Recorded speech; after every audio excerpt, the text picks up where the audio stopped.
Добар ден, почитувани гледачи, за вас, но и за нашата денешна гостинка, амбасадорката на Кралството Холандија во земјава, госпоѓата Мариет Шурман. Ваша екселенцијо, по низата критики кои што земјава ги доби во последниот извештај од Европската комисија, може ли да кажеме дека Македонија реално е подготвена за влез во Европската унија?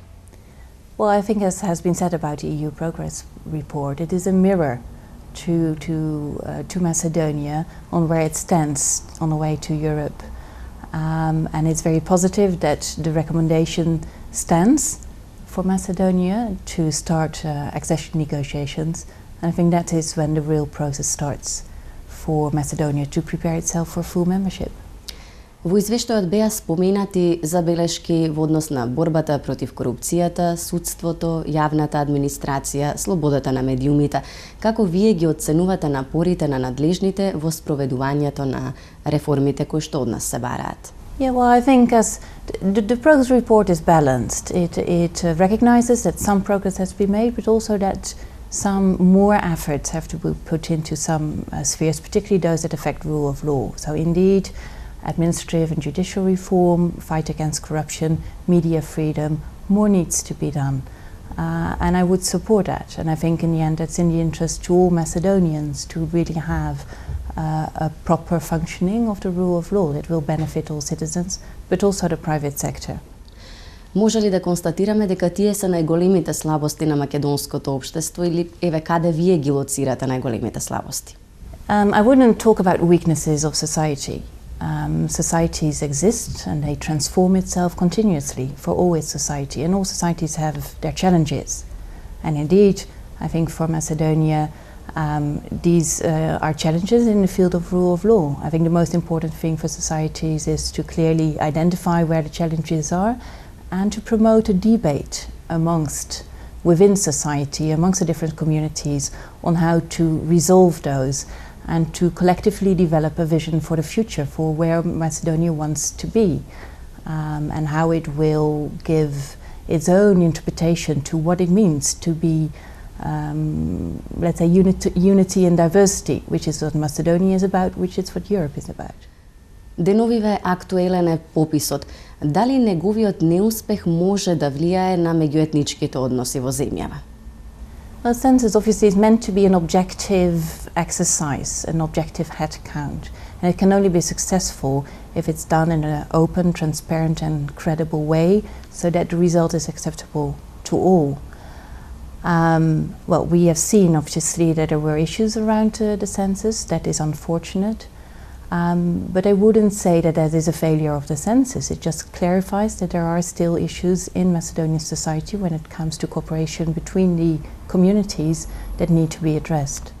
Но дали тоа може да влијае врз меѓуетничките односи во земјава? No, it will not affect it. It's a sign, of that issues have to be resolved. And the census is not going to either affect that situation, but it just illustrates that there are still issues that have to be worked on. Вашата амбасада во моментов ја извршува и улогата на контакт амбасада за НАТО. Дали Македонија амбасадорке може да се надева на членство во Алијансата на следниот самит во април во 2012 година? Well, the NATO extended a standing invitation to Macedonia, so yes, it can, provided that the bilateral issue is resolved. Но може ли повторно проблемот со името да се наметне како пречка, како што тоа се случи на самитот во Букурешт? Well, that is what the NATO Council, what has been said. There is an invitation for Macedonia to become a member, but the bilateral issue with Greece has to be resolved. Кога зборуваме за прашањето за името, дали гледате некаков напредок или некакви шанси за брзо решавање на ова прашање? Well, we witnessed obviously the expression of both prime ministers of a commitment to solve the issue. We welcome that. And we feel that that would be in the benefit of both countries and also of the wider region and of Europe as a whole. Меѓународните представници многу пати досега укажуваа и искажаа загриженост во однос на слободата на изразување во земјава. Дали и вие го делите впечатокот дека слободата на изразување во Македонија е загрозена? Well, freedom of expression is obviously a key component of a free and open society, of a democratic society. And to that extent, we share the concerns that are raised in the EC Progress Report.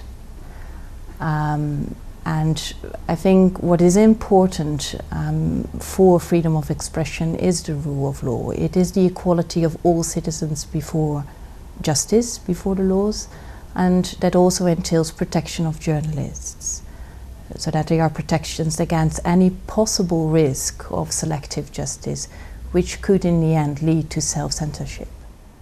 Кралството Холандија е еден од најголемите донатори во земјава. Вашата амбасада се јавува како поддржувач финансиски, се разбира, на многу проекти во земјава.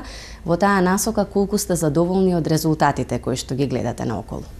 Well, yes, the Netherlands have been a very substantial supporter, partner of Macedonia. Since 1995, we invested about 200 million euros or a bit more in Macedonia's development. Right now we are moving to a next stage, to a more equal, I'd say, mature partnership with Macedonia. But looking back at what we have achieved together in cooperation with Macedonia, I think we are absolutely content. I think particularly in the field of public finance management, the cooperation with the public revenue authorities, customs, the state audit office, but also with the judiciary in terms of mediation, case law, other spheres of cooperation, and we see that we share the same kind of values that we want to build on, healthy lifestyles, creative living. So what we do with bikes, but also with modern design, with contemporary art, all these spheres where there has been a growing interaction between the Netherlands and Macedonia are, I think, important building blocks that we want to build on for even deeper and wider cooperation in the near future. Вашата цел, меѓу другото, е да го зголемите присуството на холандските инвеститори на македонскиот пазар. Во таа насока, докаде се подготовките околу формирање на македонско-холандска комора, стопанска комора, и колку таа може да ја забрза економската соработка меѓу двете земји? Well, I'm happy to say that we are close to formally launch the Macedonian Netherlands Chamber. It's a matter of waiting for a big enough membership so that we can really fully operationalize it.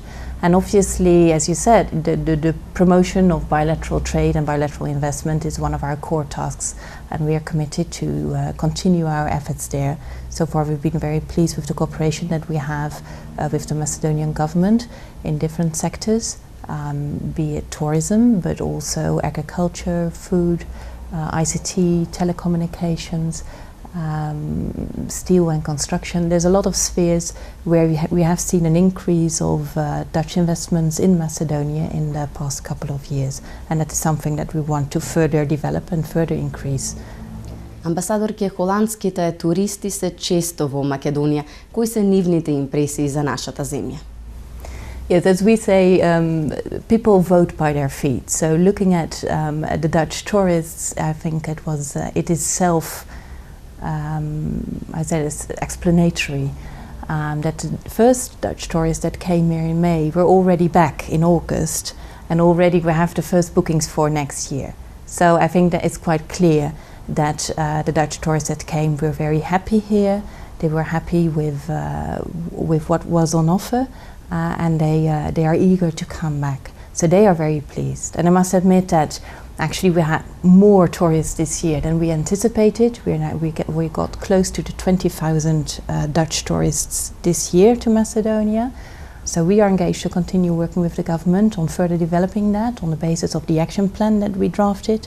And I'm convinced that it will not only attract the Dutch tourists, but also other tourists. Ви благодарам што бевте наш гостин. Thank you, it was a pleasure. Вам, почитувани гледачи, ви благодарам за вниманието и ве поздравувам до следната недела.